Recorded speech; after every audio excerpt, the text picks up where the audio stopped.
Call recording on WhatsApp. Hi everyone, welcome back to our channel. In this video, I'm gonna show you the ways to send call recording on WhatsApp.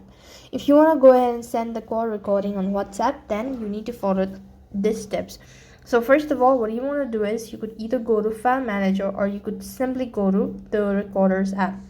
So I'm gonna go ahead and open my File Manager. Next thing you wanna do is go ahead and open up the call section.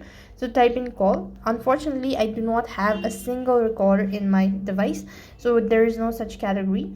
So what you have to do is just basically, if you locate the recording, tap the three dot icon next to it, click the share button just like this, and you'll be able to see list of applications so fill. So click on WhatsApp, select the contact to whom you want to go ahead and send it.